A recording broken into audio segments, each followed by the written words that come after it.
Everything was wonderful until the very end of the gig, when at the end of the gig, I made a little speech to the audience, and they went from being ecstatic, sort of Pink Floyd / Roger Waters fans, to being silent, not understanding, uncomprehending Israelis. And it was when I said, you are the generation of young Israelis who are going to have to make, amends with and friends with your neighbors, or you're all... Anyway, when I said that, they went, what's he talking about? We were having a lovely rock concert here. Why does he have to mention the P word, So I felt very, very uncomfortable after that experience, where I was, sort of molested and maligned by settlers in Jerusalem. This is 2007. Right. I don't know if anybody knows, but Heart of Jenin is a documentary about a 9-year-old Palestinian boy who was killed in Jenin by the IDF. And after a lot of toing and froing, he was on life support for a bit, but he was brain dead. His parents and the local resistance and the local imam and everybody agreed that his body parts might be used for the saving of life. And I also subsequently learned that my father had, when he finished his teacher training education in the mid-30s, the first post that he took was at St. George's School in Jerusalem. Wow. And he was there in 34 and 35 and 36 before he left and came back. So there was a connection there as well. And he was already in the 30s. He wrote a letter to my grandmother saying how concerned he was at how at the Zionist movement and how the land was being bought up with a lot of American money. And he was concerned about the potential fate of the indigenous Palestinian people. Yeah, I mean, they're hugely well organized. It's the completely understandable bitterness that followed the way that the Jewish people were treated in Northern Europe and Western Europe in the 30s and 40s and during the Second World War, has somehow been diverted into an exceptionalist extremism that knows no boundaries of behavior, particularly in terms of AIPAC, for instance, in this country, where they are terrified that anybody might discover the real narrative of what actually happened in 1947 and 48 and what the history has been since. So in order to draw the picture that they want people to understand or to believe of Israel as this tiny outpost of democracy and freedom and goodwill toward men and whatever, which clearly is not what it is, but that's the picture that they want to sell. And if somebody suggests that there might be an alternative narrative, they want them silenced. So they want to reduce anybody who has been there and actually experienced the oppression of the Palestinian people firsthand. And they will stoop to the lowest, wherever they have to go, they will go. 2 or 3 or 4 of the main sponsors of the event for the next year had come to, all Jewish, of course, had come to them and said, if Roger Waters plays at the gig, you'll never see another penny from any of us ever again. Now that is low.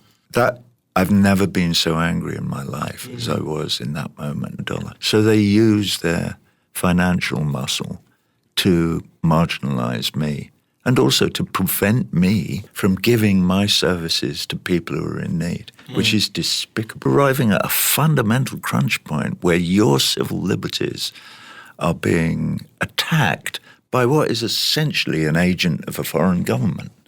Because these people, AIPAC and ADL, and the other extremist Jewish lobby organization, or Israeli lobby, I shouldn't say Jewish because it's nothing to do with Judaism or Jewish people. In fact, many of my friends in this country are very active with Jewish Voice for Peace and other organizations because they understand that these policies and the policies of the Israeli government and the Zionist movement do not represent the fundamental tenets of Judaism, which is at heart as humane as any of the other religions or any of the other Middle East-centric religions that have grown up in the last couple of thousand years. Local mayor forbade them appearing on the show because some Israeli-orientated organization. Well, actually, no, they call themselves a Jewish foundation for something or other. Accused me of being anti-Semitic and saying I was spreading hatred and so on and so forth. It's the big lie. Yeah. We're not asking for the destruction of Israel. We're not asking for anything that could be accused of being even faintly anti-Semitic in any way. What the Israeli government has done since 1947-48 and through in the 67 war on the particularly the occupation and the settler movement, is completely illegal under international law and is clearly deeply humane, deeply divisive, and deeply exceptionist. They are operating under, look, we are more important than you. We're better than you. Our rights are more important. You don't count. You are subhuman people. We're not, and we're above you, which is completely unacceptable in any part of the world or any society that wants to call itself civilized. I get trolls on websites and things saying, "Why doesn't he just shut the F up and play his songs?" Hang on, let me think. How long have I been writing political songs? 50 years. The fact is that I'm going to say it now. Dr. King, in the day, I'm quite sure people were saying, why doesn't he just shut the F up and go back to preaching about God? That's his job. This is none of his business. We'll decide who can ride where on what buses and use what drinking fountains and whatever. It's none of his business. Shut up. Well, no, it is his business. And this is my business.